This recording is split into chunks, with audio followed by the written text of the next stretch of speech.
Good morning everybody. आज topic अपन start कर रहे हैं, उसका नाम है टाइप्स ऑफ कैपेसिटर। कैपेसिटर कितने प्रकार के होते हैं? तो बेसिकली तीन प्रकार के कैपेसिटर्स हैं। पहले का नाम है पैरेलल प्लेट कैपेसिटर, जिसमें दो प्लेट्स पैरेलल में लगी रहती हैं, लेकिन ये दो प्रकार के होते हैं। तो उसमें से पहला जो है वो है टू प्लेट्स कैपेसिटर और दूसरे का नाम है multi plate capacitors. Multi plate capacitors में बहुत सारी प्लेट्स लगी रहती हैं, 10 20 30 कितनी भी हो सकती है। इंडस्ट्रीज में यूज होता है, ठीक है, पैसे बचाने के लिए बनाया गया है। दूसरे नंबर का जो कैपेसिटर है उसका नाम है स्फेरिकल कैपेसिटर। स्फेरिकल कैपेसिटर होती इसमें भी दो प्लेट्स हैं, या दो से ज्यादा भी हो सकती हैं, लेकिन दो प्लेट्स वाली जो कैपेसिटर है वो हमारे सिलेबस में है और उसके अंदर स्फीयर के रूप में एक गोले के अंदर दूसरा गोला जो है वो रहता है। नंबर 3 पे जो है वो है सिलेंड्रिकल कैपेसिटर।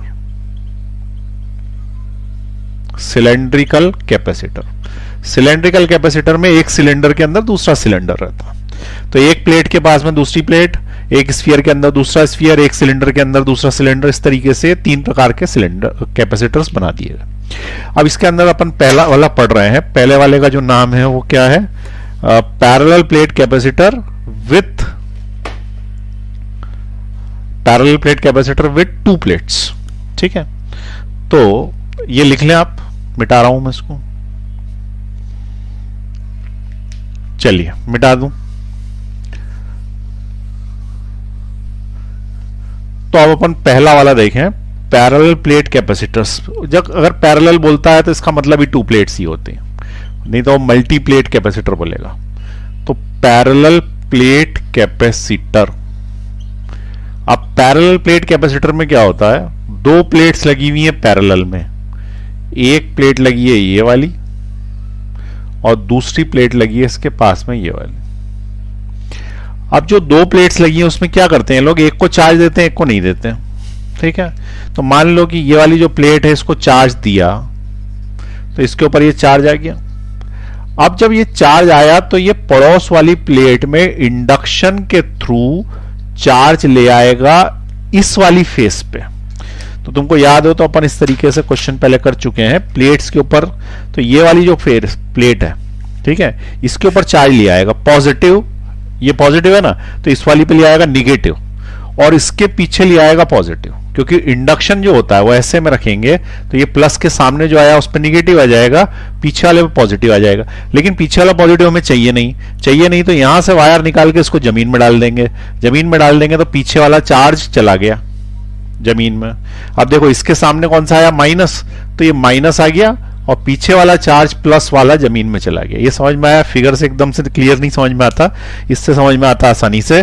जैसे मान लो कि ये एक प्लेट है, ये एक प्लेट है, तो इसके ऊपर कौन सा दिया अपन ने? पॉजिटिव, तो इसके ऊपर कौन सा आया? निगेटिव। और इधर साइड कौन सा आया? इधर साइड अपन ने कर दिया अर्थिंग, ठीक है ना। तो इधर साइड अर्थिंग कर दी तो इसको बोल दिया कि इसका चार्ज चला गया जमीन के अंदर, ठीक। अच्छा, इस सिस्टम को कैपेसिटेंस बोलते हैं। लेकिन मान ले कि अगर अपन ने इसको चार्ज दिया Q1 और इसको चार्ज दिया Q2, तो ये चार्ज डिस्ट्रीब्यूशन होगा कैसे? अर्थिंग वगैरह नहीं करी, ठीक है। तो सिर्फ मैं तुमसे पूछ रहा हूं चार्ज डिस्ट्रीब्यूशन कैसे होगा, तो उसको एक बार पहले देख लें। तो charge distribution between two plates, दो प्लेट्स के बीच में चार्ज डिस्ट्रीब्यूशन कैसे होगा? तो मान ले कि यहां पे मैं बोलूं कि इसका ये फेस 1 है, ये 2 है, और इसके सामने इस जगह पे 3 आ गया, इस जगह पे 4 आ गया, और मैंने कोई अर्थिंग वगैरह नहीं करी है, ठीक है। ये 2 3 4 समझ रहे हो ना क्या है? ये वाला जो है इस साइड 3 है तो ये इस साइड 4, ऐसे कैसे? ये जब इधर होता तो 1 2, इधर वाला 3, उसके पीछे वाला 4, कुल मिला के 4 साइड्स हो गई। 4 साइड्स में मैंने चार्ज दिया, तो ऊपर वाले को मैंने चार्ज दिया, सपोज इसको दिया Q1 और इसको चार्ज दिया Q2। अब ये बताएं कि रिडिस्ट्रीब्यूशन कैसे होगा? चार्ज का रिडिस्ट्रीब्यूशन करके बताएं, मैं सिखा चुका हूं पहले इलेक्ट्रोस्टैटिक्स में। जिसको नहीं आया हो एक बार फिर से ध्यान से देखें। सबसे पहले क्या करना है कि इस वाली प्लेट पे, इस वाली प्लेट पे, इसके अंदर वाली प्लेट पे x चार्ज दे देना। तो इधर वाली पे क्या हो जाएगा? Q1 minus x। ये समझ में आई बात? किस पे x चार्ज दे देना? ये जैसे कैलकुलेटर है, ये कैलकुलेटर का ये वाला हिस्सा जो है इस वाले पे x चार्ज दे देना, q इधर दिया तो इधर साइड बचा हुआ q1 माइनस एक्स हो गया। जैसे इधर साइड 40 दिया चार्ज, टोटल 100 था तो 40 इधर गया तो 100 में से 40 घट के 60 इस साइड आ गया। अब एक नियम ये होता है कि जो ये रहता है इसके जस्ट सामने उतना ही चार्ज आता है और अपोजिट आता, ठीक है। तो जैसे ये x है इसके ऊपर, तो ये नीली वाली जगह पे भी x ही आएगा और पीली वाली जगह पे Q2 माइनस एक्स होगा। बस अंतर ये है कि इधर x होगा ना तो इधर माइनस एक्स होगा, क्योंकि इंडक्शन के कारण अपोजिट चार्ज आते हैं, ठीक। तो इसके ऊपर x आया तो इसके ऊपर कितना आया, माइनस एक्स। अब जो बचा हुआ इसके ऊपर, तो Q2 में से माइनस एक्स घटा देंगे तो क्या बचेगा, Q2 प्लस एक्स। Q2 में से माइनस एक्स घटा देंगे तो जो बचेगा ये में से ये माइनस किया क्योंकि इसने माइनस ले ली, तो ये डिस्ट्रीब्यूशन हो गया। अब क्या होता है कि जो फर्स्ट प्लेट है और जो लास्ट प्लेट है उस पर सेम चार्ज होता है, ठीक है। First and last plate have same charge. अब उनके ऊपर सेम चार्ज है तो डाल दो उसके ऊपर same charge, that will be Q1 minus x is equal to Q2 plus x. ये इधर गया इधर आया तो Q1 minus Q2 is equal to 2x। इसका मतलब x इज इक्वल टू क्या हो गया, Q1 माइनस Q2 बाय 2। ये x आएगा, ठीक है। अब अपन डिस्ट्रीब्यूशन कर देते हैं। यदि ये x आएगा तो यहां पे x आया, ठीक है। x कितना आया यहां पे, तो इसको मैंने बोला कि ये x आया Q1 माइनस Q2 बाय 2, और इसके सामने फेस करा हुआ जो है उसके ऊपर कितना है, यही का है लेकिन माइनस में, तो minus Q1 plus Q2 bye 2 आया उसके ऊपर, ठीक है। और इसमें से Q1 में से x कट के इस साइड आया 1 नंबर पे, तो Q1 में से x घटा दो तो Q1 माइनस ये x है, that will be Q1 minus Q2 upon 2 which is equal to 2Q1 minus Q1 minus Q2 upon 2 which is equal to, इसमें से ये गया तो बचा Q1 माइनस Q2 अपॉन 2। तो इस साइड क्या आएगा, Q1 माइनस Q2 अपॉन 2, ठीक है। Q1 माइनस Q2 नहीं प्लस Q2 हो जाएगा, ये माइनस माइनस प्लस है तो ये प्लस हो गया। Q1 प्लस Q2 बाई 2 इस साइड आएगा, Q1 plus Q2 by 2। Check कर कैसे करेंगे, इसको इसमें जोड़ना ऊपर वाले के बराबर आना चाहिए। तो इसको अगर तुमने इसमें जोड़ा तो Q1 से Q1 cancel, Q2 by 2 Q2 by 2 Q1 के बराबर, Q1 by 2 Q1 by 2 Q1 के बराबर, ठीक है, सही है ये। अब जो इधर होता है वो इधर साइड होता है तो it is Q1 plus Q2 by 2, ठीक है। और Q1 प्लस Q2 बाई 2 को अगर तुम इसमें जोड़ोगे तो Q1 बाई 2 कैंसिल हो जाएंगे तो Q2 बचेगा, ठीक है। इन दोनों को जोड़ने से Q2 बच रहा है। ये डिस्ट्रीब्यूशन कर दिया हमने चार्ज का। तो अगर दो प्लेट्स हैं उनके सामने आमने सामने अपोजिट चार्जेस हैं तो हम उसको एक कैपेसिटर मान सकते हैं, ठीक है। तो ये नोट कर लें, डिस्ट्रीब्यूशन ऑफ चार्ज नोट कर लें। अभी पैरेलल प्लेट कैपेसिटर आगे पढ़ा रहा हूं, उधर वाले साइड वाला नोट कर लें। ये पहले भी पढ़ा दिया है इसलिए साइड में समझा दिया कि डिस्ट्रीब्यूशन कैपेसिटर में भी इसी तरीके से होता है, ठीक है। डिस्ट्रीब्यूशन ऑफ चार्ज समझ में आ गया आप लोगों को। अब इसमें एक चीज देखें कि अगर कैपेसिटर होगा तो उसमें डिस्ट्रीब्यूशन ऑफ चार्ज कैसे करोगे। तो जो मेथड इधर बताया उधर साइड वही करना है, बस अब की बार अर्थिंग कर दी, ये ध्यान रखना। अर्थिंग जिसको करते हैं उसका चार्ज जमीन में चला जाता है। तो कौन सी साइड अर्थिंग करी है हमने, ध्यान दे, इस साइड अर्थिंग करी है, इस साइड। कुल मिला के 4 प्लेटें थी ना, 4 प्लेटें थी। ये एक प्लेट, ये वाली एक प्लेट, ये दूसरी प्लेट, ये तीसरी, ये चौथी वाली नीली वाली को अर्थ कर दिया। ये आमने सामने इसको चार्ज दिया, ठीक है। अब इसको चार्ज दिया है तो देखो क्या होगा, यहां चार्ज दिया या ऊपर से दो कोई फर्क नहीं पड़ता, एक ही बात है। क्यों चार्ज दिया, तो हमने क्या बोला कि इस वाली सरफेस पे, इसको बोला मैंने 1, इसको बोला 2, इसको बोला 3, इसको बोला 4, 2 नंबर वाली सरफेस पे एक्स चार्ज आ जाएगा इस पे। तो इसके पीछे वाली पे कितना आएगा, Q माइनस एक्स। आ रही बात समझ में, यही करा है मैंने, कुछ नहीं करा, ये x है Q माइनस एक्स। अब की बार इसको चार्ज नहीं दिया, बस ये ध्यान रख। ये जो x है ये इस साइड आ गया तो ये हो गया माइनस एक्स, जो यहां पे भी था। लेकिन इस साइड जो भी आएगा, ठीक है ना, वो माइनस एक्स आया तो इस साइड तो चार्ज 0 आ जाएगा ना, क्यों, क्योंकि अर्थिंग करी हुई है। और अगर अर्थिंग करी और इस साइड का चार्ज 0 है तो हमने क्या बोला कि जो इस पे होता है वो इस पे होता है, ठीक। और जो इस पे होता है वो इस पे होता है, तो ये जो 1 पे चार्ज है वो ही लास्ट पे है, यहां लिखा है first and last plate have same charge. तो फर्स्ट प्लेट और लास्ट प्लेट पे सेम चार्ज होने से Q1 माइनस एक्स किसके बराबर हो गया? 0 के। इसका मतलब x किसके बराबर हो गया? Q1 के। और x Q1 के बराबर हो गया तो इस प्लेट को ध्यान से देखें, तुमने चार्ज इसको दिया था इधर से दो या किधर से भी दो, x यदि Q1 है, Q है मतलब Q1 क्या Q है, तो Q माइनस Q इधर साइड 0 हो गया।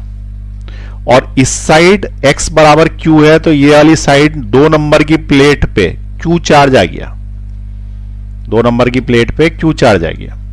फिर उसके बाद यदि अपन 3 नंबर की बात करें तो 3 नंबर पे आ गया माइनस का Q, तो 3 नंबर पे आ गया माइनस का Q। और 4 नंबर वाली चूंकि अर्थ है इसलिए उसके ऊपर आ गया 0। ठीक है, तो इस वाली पे कितना आ गया? माइनस Q, इस पे आ गया प्लस का Q, और इधर इधर वाली पे 0। ठीक है, तो first and last don't have any charge, second and third have equal and opposite charge, that is Q and minus Q। Clear है यहां तक? तो ये वाला चार्ज डिस्ट्रीब्यूशन भी नोट कर लें फटाफट, पॉज का बटन दबाएं।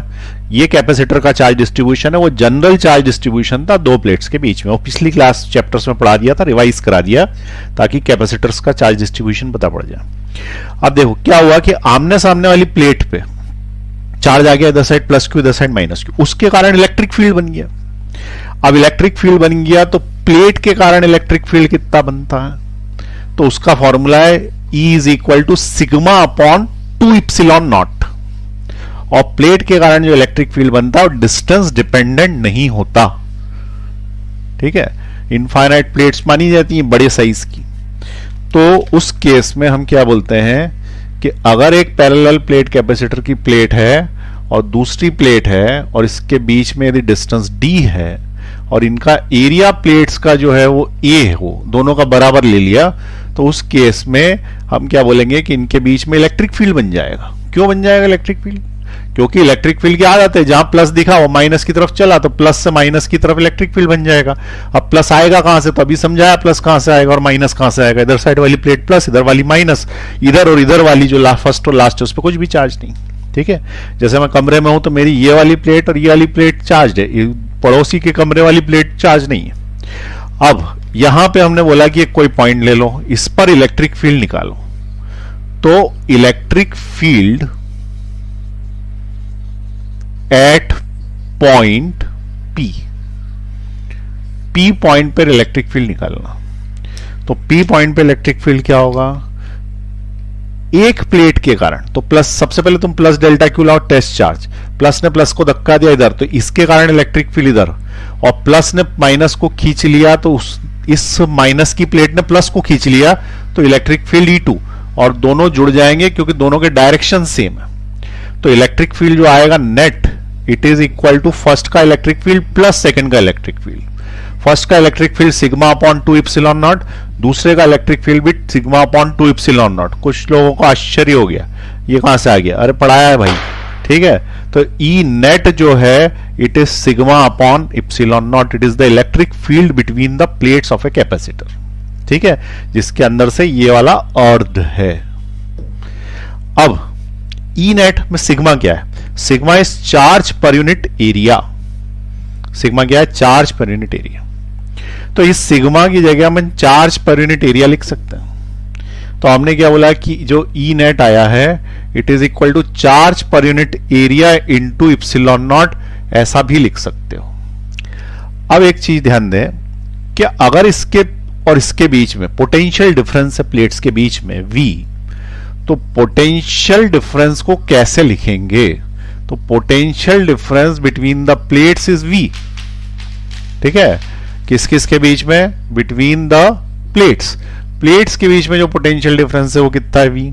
अच्छा, हमारे पास एक फॉर्मूला है V is equal to E dot D uniform electric field के लिए, यूनिफॉर्म इलेक्ट्रिक फील्ड के लिए ये फॉर्मूला है। अदरवाइज फॉर्मूला है E is equal to minus del V by del x. ठीक है ना, तो वो तो पार्शियल डिफरेंशिएशन का है, उसकी जगह मैंने क्या यूज किया? V is equal to E into D. कब लगता है? जब यूनिफॉर्म इलेक्ट्रिक फील्ड हो। क्या यहां पे यूनिफॉर्म इलेक्ट्रिक फील्ड है? तो उसका आंसर है हाँ। बहुत बारीक से पूछेगा तो उसका आंसर है ना। कैपेसिटर की जो टॉप होता है ना, वहां पे इलेक्ट्रिक फील्ड हल्का सा घुमा रहता है, ठीक है, यहाँ पे इलेक्ट्रिक लाइंस ऑफ फोर्सेस हल्की सी ऐसी रहती, बाकी सब जगह सीधी रहती, लेकिन वो जो हल्की सी है उसको निग्लेक्ट कर देते हैं, और उसको निग्लेक्ट कर देते हैं तो उस केस में हम मान लेते हैं कि इलेक्ट्रिक फील्ड यूनिफॉर्म है, ठीक है, तो हमने बोल दिया यूनिफॉर्म इलेक्ट्रिक फील्ड है। जब तक बाल की खाल नहीं निकाले जब तक यूनिफॉर्म ही बोलना है तुमको। अगर कोई पूछे कि दो प्लेट्स के बीच में फील्ड, तो बोलना यूनिफॉर्म, अपना ज्यादा दिमाग नहीं लगाना कि ऐसा बताया था हमको, तो वह बिल्कुल ही पूछने लगे कि टॉप सरफेस पे क्या यूनिफॉर्म होती है, तो उसका आंसर नहीं होती, वो हल्की सी कर्व रहती है, लेकिन वो बहुत निग्लिजिबल है, ठीक। अब क्या करा, इलेक्ट्रिक फील्ड उठा के यहां से यहां डाला, तो V is equal to Q upon A epsilon naught into D, ये आया पोटेंशियल, ठीक।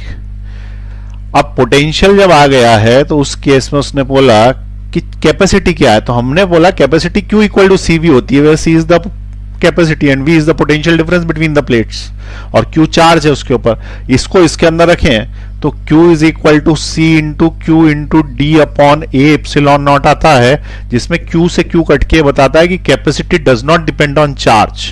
मुझे कितनी भूख लगी है, ये कितनी रोटी बीवी ने बनाई पे डिपेंड नहीं है, ठीक है ना। तो capacity does not depend upon the charge, capacitor कितना चार्ज खाएगा ये चार्ज पे डिपेंड नहीं हो, तो उसकी भूख है, वो 25 भी खा सकता, 30 भी खा सकता, ठीक है।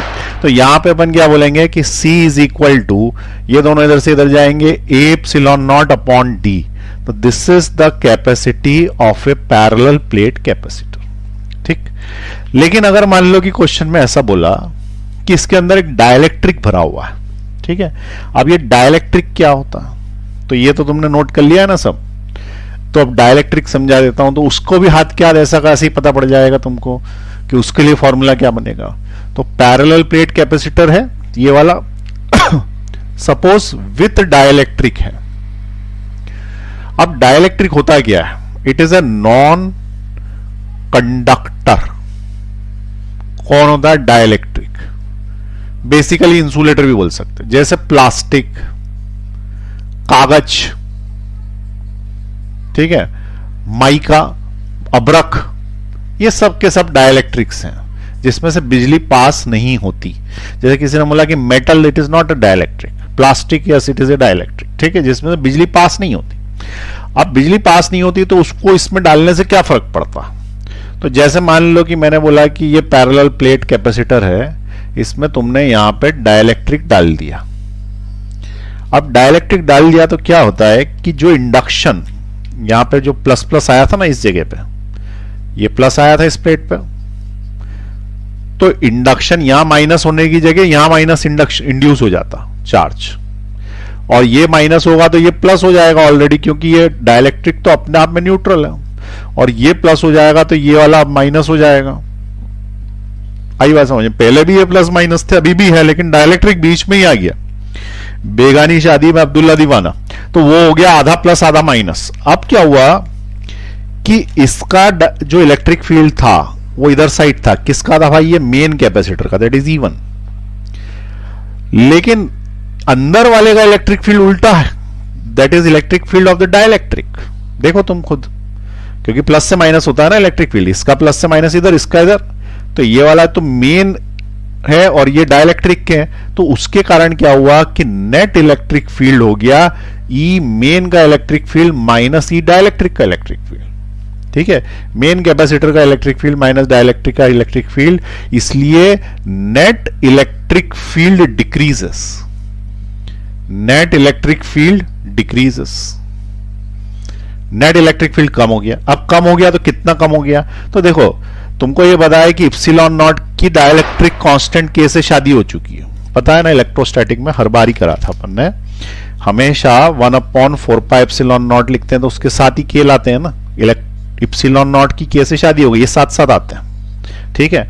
अब ये साथ साथ आते हैं, तो अगर किसी ने पूछा कि इलेक्ट्रिक फील्ड कितना हो गया, तो इलेक्ट्रिक फील्ड यहां पे के टाइम्स हो जाएगा डाइलेक्ट्रिक डालने से, ठीक है ना, नेट इलेक्ट्रिक फील्ड के टाइम्स हो गया। तो इलेक्ट्रिक फील्ड अगर किसी ने पूछा कि डिक्रीज होके कितना हुआ, तो वो हो गया E net is equal to sigma upon K epsilon not, and electric field decreased.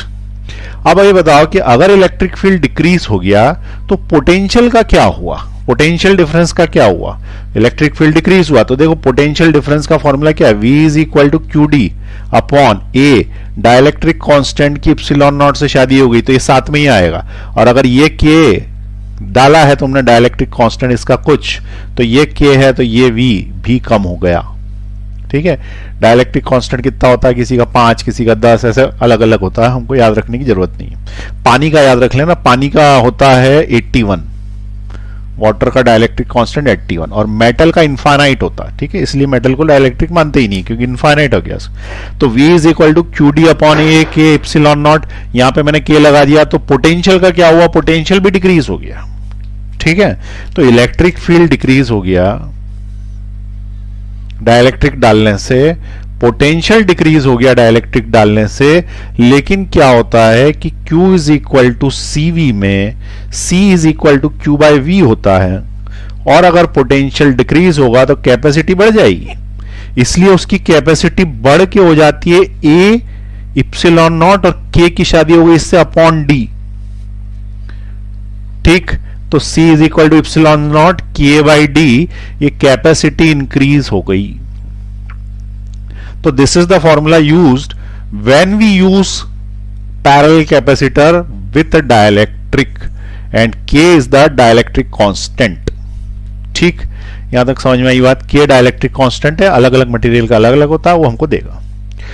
Clear हुई बात। तो मैंने क्या बताया तुमको, हमने दो चीजें पढ़ी, parallel plate capacitor without dielectric ये है epsilon not a by D, और विद डाइलेक्ट्रिक ये है। और अगर विदाउट डाइलेक्ट्रिक होगा तो उसमें होगा क्या, दो प्लेट्स के बीच में क्या भरा होगा, तो उसका आंसर है हवा भरी होगी।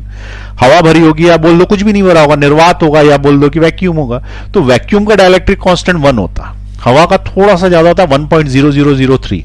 अब इतना जीरो के कारण उसको 1 ही ले लेते हैं। ठीक है, तो एयर का dielectric constant K is equal to 1 for vacuum and K is equal to 1.003 for air, इसलिए कुछ भी नहीं भरा हो तो अपन एयर मान लेंगे और K बराबर 1 डाल देंगे तो इप्सिलॉन 0 A बाई डी हो जाएगा। तो ये वाला फॉर्मूला हो जाएगा।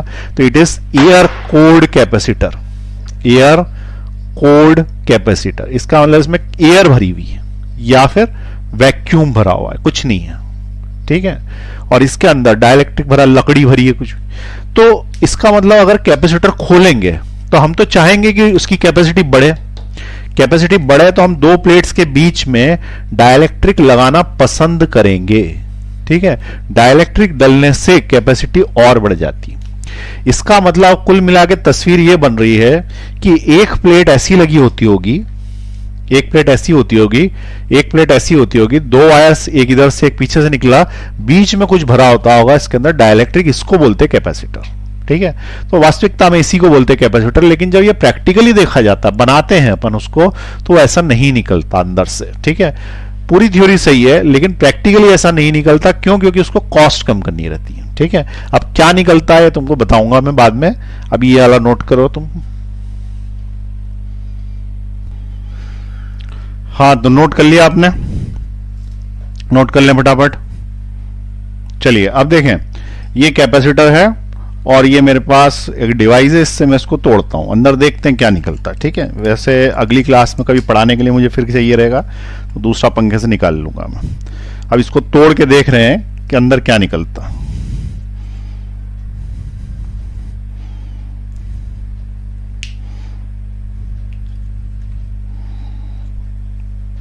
ये खुल गया है, देखो ये अंदर जो है वो कुछ वैक्स टाइप की चीज भरी हुई है। अब इसको और तोड़ना पड़ेगा।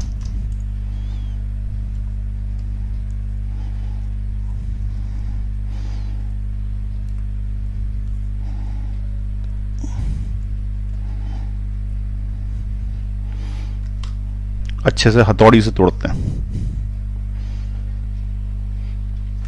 देखें, ये तोड़ दिया है, ये निकला इसके अंदर से। अब इसको और थोड़ा देखें ध्यान से क्या निकल रहा है।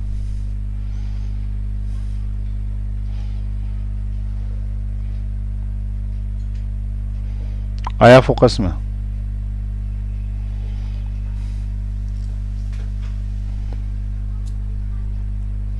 कोई दिखा सिल्वर टाइप की चीज?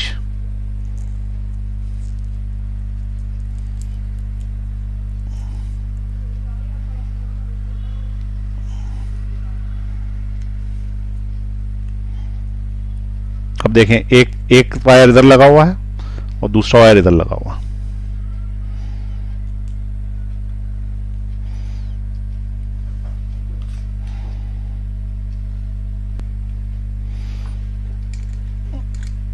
इससे इसको मैंने यूं काटा और इसको ऐसे खोला यूं, तो अब यहां पे देखें इसमें कोई प्लेट नहीं निकल रही, एक पतली सी पन्नी गोल गोल घूमी हुई है, ठीक है, और ये पूरे पे गोल गोल घूमी हुई है, ऐसी दिख रही है। तो यदि मैं इसको ऊपर से भी निकाल दूं तो ये ऐसे निकलेगी पन्नी और ये निकले जाएगी, ठीक है। ये बिल्कुल ऐसी पन्नी है जैसे कि किसी मिठाई के ऊपर वरक लगा रहता है वैसा, ठीक है। और मैं ढूंढता जा रहा हूं लेकिन मुझे कहीं पे भी इसमें प्लेट नजर नहीं आ रही जैसा कि पढ़ाया जा रहा है। हाँ, ऊपर नीचे जो है वो ये चले जा रहा है, जैसे लक्ष्मी बम चलता है ना उस टाइप का अंदर, तो ये घूमते जा रहा है और ये घूमते ही जाएगा। ये पूरा का पूरा इसी से बनी हुई है, बस यही इसके अंदर निकल रहा है, कोई प्लेट नहीं निकल रही, ठीक है। और इसको खींचते जाएंगे ना तो और निकलता जाएगा।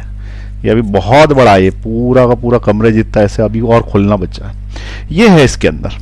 अब ध्यान से समझिए, ये जो पढ़ाया गया है और वो जो बनाया गया है, ये थ्योरी और प्रैक्टिकल का अंतर है, ठीक है। वास्तविकता में जो यहां पढ़ाया है ना वही वहां पे है। अब देखें कैसे है, तो समझिए उसको ध्यान से। ये तुमने उतार लिया ना, नहीं तो पॉज का बटन दबा के उतार लिया। चलिए अब देखें, हम क्या बोल रहे हैं कि पैरेलल प्लेट कैपेसिटर में दो प्लेट्स होंगी, तो हमें क्या लगा कि दो बड़ी बड़ी लोहे की प्लेटें लेके आएगा वो, ऐसी प्लेटें होंगी, ठीक है, लोहे की। तो लेकिन वो प्लेटें सिर्फ मेटल की होनी चाहिए। उसने ये कहा लिखा कि प्लेट की थिकनेस कितनी होनी चाहिए। भाई इसकी जो कैपेसिटी है उसके फॉर्मूले में थिकनेस आया ही कहां, ठीक है। तो अगर मान लो कि किसी ने प्लेट इतनी मोटी ले ली और किसी ने प्लेट बिल्कुल ही पतली ले ली, तो उससे क्या फर्क पड़ता है? इसके एरिया से फर्क पड़ता है, इसकी थिकनेस से फर्क थोड़ी पड़ता है कि तुमने मोटा कितना ले लिया, ठीक है। तुम बहुत बड़ी प्लेट ले लो और एकदम पतली सी ले लो, तो तुम्हारी इस थिकनेस से थोड़ी फर्क पड़ रहा है। इसलिए इन्होंने क्या किया कि प्लेट की थिकनेस कम करनी चालू करी। अब प्लेट की थिकनेस कम करनी चालू करी तो इतनी कम हो गई कि वो बिल्कुल ही पतली हो गई। यही तो प्लेट है, ठीक है, यही प्लेट है। अब ये ऐसा थोड़ी बोलता है कि इतनी मोटी प्लेट होनी चाहिए, ऐसी ढीली ढाली भी चलेगी। तो ये जो एक प्लेट है। अब दूसरी चीज वो क्या बोलते हैं कि प्लेट का एरिया ज्यादा होना चाहिए, क्योंकि कैपेसिटी किस पे डिपेंड करती है, इप्सिलॉन 0 k/d में प्लेट का एरिया ज्यादा होना चाहिए, तो कैपेसिटी ज्यादा होगी। तो इनने क्या किया कि एरिया बढ़ाने के लिए उसको इतनी बड़ी ले ली, ठीक है। अब क्या हुआ, एरिया ऐसा बढ़ गया ना। अब एक तरफ प्लेट में पीछे की तरफ एक वायर इधर लगाया, दूसरा वायर जो इस साइड लगा दिया, और दो प्लेट्स लेने के लिए उन्होंने क्या किया कि ये जो पन्नी है, बहुत ध्यान से इसको देखें तो ये एक नहीं है, ये डबल है, ठीक है। ये देखो, मैं इसको दो परत कर सकता हूं, ये दो परत हो गई, ये डबल है। बेसिकली दो प्लेट्स हैं एक के अंदर एक, ठीक है, मेटल की दो प्लेट्स हैं और उन दो प्लेट्स के बीच में एक प्लास्टिक की लेयर है। अब बोलो प्लास्टिक की लेयर क्या करेगी, तो एक पूरी की पूरी पन्नी मेटल की, उसके बाद एक प्लास्टिक की लेयर बीच में, जैसे ब्रेड में जैम लगाते हैं वैसा, और उसके बाद जो है फिर एक दूसरी सिल्वर की। तो पहली सिल्वर की, दूसरी प्लास्टिक की, और तीसरी फिर से सिल्वर की, एक के ऊपर एक ब्रेड सिल्वर, जैम लगा प्लास्टिक, फिर से ब्रेड सिल्वर, और इतनी लंबी, ठीक है। उससे क्या फायदा हुआ, डिस्टेंस बिटवीन द प्लेट्स कम हो गया। क्यों? क्योंकि एक प्लेट ऐसी रखनी है, दूसरी प्लेट उसके पास रखनी है, पास रखने से डिस्टेंस कम होता है, और डिस्टेंस कम होने से कैपेसिटी बढ़ती है। तो इनने क्या किया कि एक प्लेट के ऊपर ही दूसरी प्लेट रख दी, इससे पास और क्या रखोगे, एक के ऊपर एक ही रख दी ना, और एक दूसरे से टच ना हो तो बीच में प्लास्टिक लगा दिया। अब प्लास्टिक के दो पर्पस है, एक तो टच ना हो, दूसरा plastic will act as a dielectric, ठीक है। तो एक तीर दो निशान है, इसी को तो बोलते हैं कमर्शियलाइजेशन। अब ये प्लास्टिक डाल देने से क्या हुआ कि प्लास्टिक का जो भी डाइलेक्ट्रिक कांस्टेंट होगा वो के भी काम आने लगेगा, क्योंकि वो दोनों प्लेटों के बीच में। उसके बाद इन्होंने क्या किया, उसको ऐसे ऐसे रोल कर दिया, ठीक है, ये जैसे रोल कर दिया ना इसको इस तरीके से, तो ये रोल करके क्या हो गया, ये पूरा का पूरा डब्बा बन गया ऐसा रोल करते करते। अब रोल करके डब्बा बन गया और उसको उठा के जो है वो इसके अंदर डाल दिया इसमें, तो ये कैपेसिटर तुमको बाजार में ऐसा दिखेगा। और फोड़ के हमने देख लिया और उसके बाद ऊपर से इंसुलेशन कर दिया, तो ये जो प्लास्टिक चढ़ा हुआ था ये इंसुलेशन था ताकि चार्ज कहीं लीक वगैरह ना हो। और इस तरीके से कैपेसिटर की इनने क्या कर दी, कीमत कम कर दी। तो ये जो कैपेसिटर बना इसमें बेसिकली ये प्लेट है, ठीक है।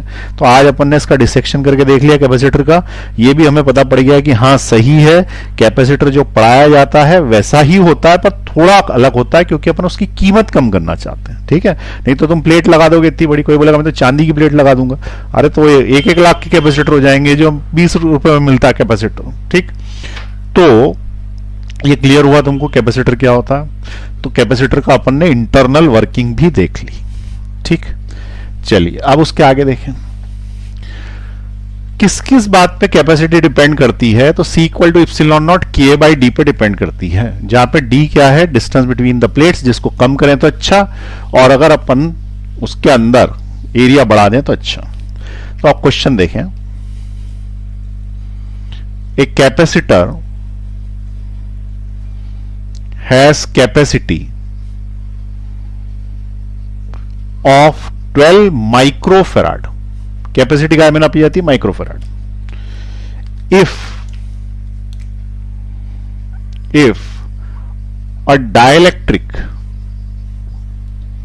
Of dielectric constant 2 is introduced between the plates and distance between the plates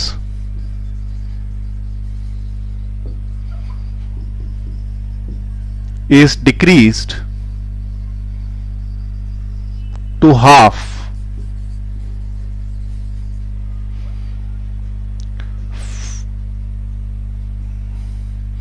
find new capacity. तो देखो उसने क्या बोला कि डायलेक्ट्रिक डाल दिया, ने पहले नहीं डाला हुआ था, जब पहले नहीं डाला था C equal to epsilon 0 A by D था और उसकी वैल्यू थी 12 माइक्रोफेराड पहले। अब उसने क्या किया, डायलेक्ट्रिक डाल दिया, तो डायलेक्ट्रिक डाल दिया तो अब जो कैपेसिटी है वो K टाइम्स हो गई। तो डायलेक्ट्रिक डालने से K कितना दे रखा उसने 2, इसका मतलब यहाँ 2 आ गया, एप्सिलॉन नॉट आ गया, एरिया ऑफ द प्लेट्स में कोई चेंज नहीं करा, लेकिन distance between the plate is decrease to half, तो जो डिस्टेंस बिटवीन द प्लेट से वो आधा कर दिया, d/2 कर दिया। d/2 कर देने से 2 ऊपर चला जाएगा तो C is equal to 4 epsilon naught A by D हो जाएगा। ये नई कैपेसिटी आ गई। नई कैपेसिटी में जो epsilon naught A by D है ये तो पुरानी कैपेसिटी है, तो इसकी जगह अपन C लिख सकते हैं, इसका मतलब C dash is equal to 4C हो गया। तो जो नई कैपेसिटी आई वो पुराने से 4 गुना हो गई। पुरानी कितनी थी, 12 माइक्रोफेराड थी, तो नई जो है वो उसके 4 गुना हो गई, तो 12 इंटू 4 कितना हो गया, 48 microfarad will be the answer. ठीक है, एक सिंपल सा क्वेश्चन करा दिया ताकि ये तुम्हें पता पड़ जाए कि कैपेसिटी का फॉर्मूला यूज कैसे करना है। ठीक है, लिख लिया, पॉज दबाएं, लिख लें। चलिए नेक्स्ट क्वेश्चन देखें, मिटा रहा हूं मैं इसको।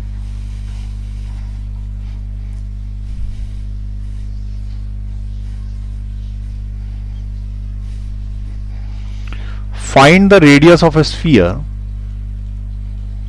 Find the radius of a sphere which has same capacity,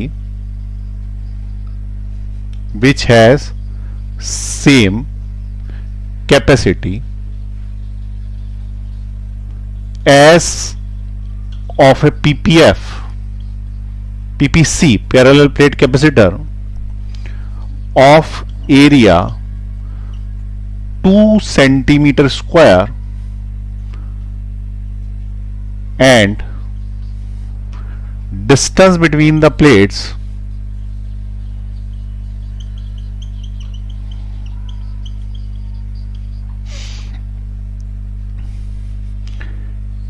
8.8 millimeter.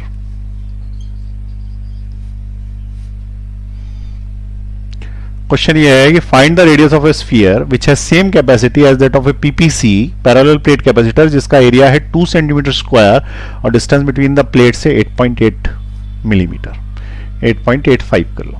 अब देखो हमारे पास सबसे पहले पैरेलल प्लेट कैपेसिटर है और वो बोल रहा है कि इस पैरेलल प्लेट कैपेसिटर की कैपेसिटी वही है जो कि एक स्फीयर की कैपेसिटी है जिसकी रेडियस r है।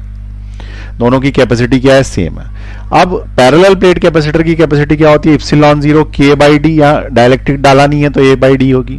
अब c is equal to epsilon 0 is 8.85 into 10 to the power -12 into area of the plate is 2 centimetre का 10 to the power -2 into 10 to the power -2 divided by distance between the plates is 8.85 into 10 to the power -3 millimetre का।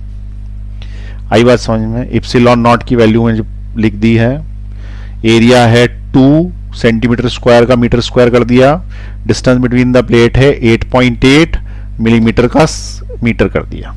इसकी जो capacity आने वाली है वो capacity एक sphere की, और स्फीयर की कैपेसिटी होती है 4 पाई एप्सिलॉन नॉट, ठीक है, 4 pi epsilon naught into R. तो c is equal to 4 into pi into 8.85 into 10 to the power -12 into R. ये दोनों की कैपेसिटी सेम है, ये दोनों की कैपेसिटी सेम है तो इनको आपस में बराबर कर दो, ठीक है। अब यही कर देता हूं डायरेक्ट बराबर। इससे क्या होगा, ये वाला एप्सिलॉन नॉट ये वाले एप्सिलॉन नॉट से कट गया, ठीक है। तुम्हें पूछा है कि उसकी रेडियस क्या होगी, तो रेडियस में ये 4 पाई नीचे आ जाएगा, बाकी सब वैसा का वैसे ही रहेगा।